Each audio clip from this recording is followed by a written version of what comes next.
Hello everyone, this is Clarissa from San Antonio, Texas. I'm entering in my piece called We've Had Enough. Gather round, gather round. I've got a question for you. Do you think racism is still a problem, or are you in the protected few? Don't know what I mean? Think the law is fair and clean? Sit down for a spell because it's time for show and tell.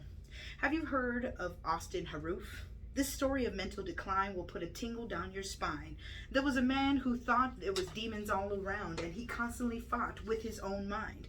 And even though his family knew he wasn't fine, they just let him keep on, until one day he attacks a neighbor and beats her to death. When someone tried to interfere, he was stabbed and then left. By the time the cops arrived, he was eating John's face. But did he get gunned down? No. He was cuffed and put in his place.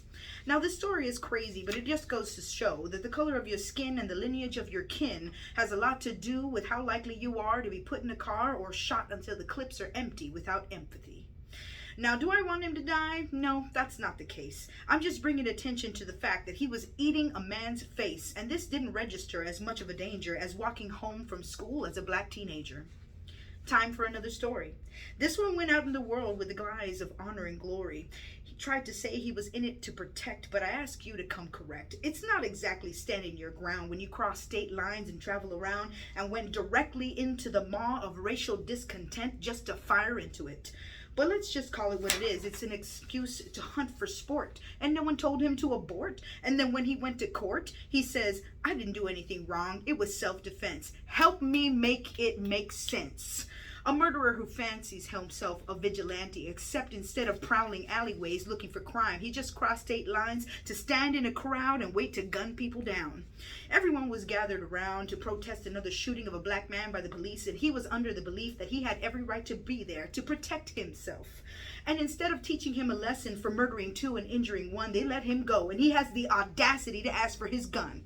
And on top of all this, the community rallied behind him and raised $2 million to get him out on bail. Now look me in the eye and tell me that racism is not alive and well. Then pray tell how Kyle Rittenhouse was able to go back to school, act cool, and know that he got acquitted of every offense. Fast forward to 2022.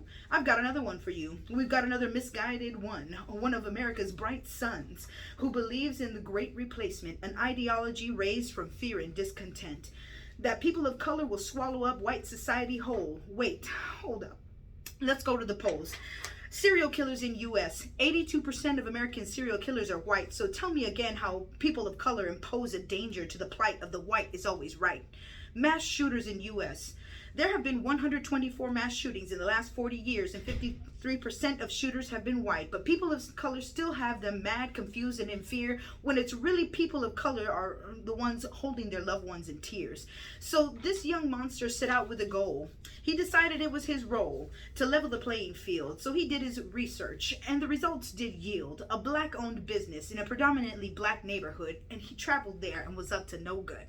He drew up a map of the store and counted how many black people were there and was satisfied with what he saw so he could even the score. Even after reading his diary, his Discord, and watching his Twitch, they are still debating whether racism had anything to do with it. They are still asking themselves if they should charge him with a hate crime. That's it. I'm done. If they acquit this slime of what's obviously a hate crime, I'm gonna lose my mind. We should be more vigilant than ever. Protect each other while we have to weather through this onslaught of injustice. So let me see you raise your fist if you've had enough of this. Thanks a lot, guys. Good luck to everyone.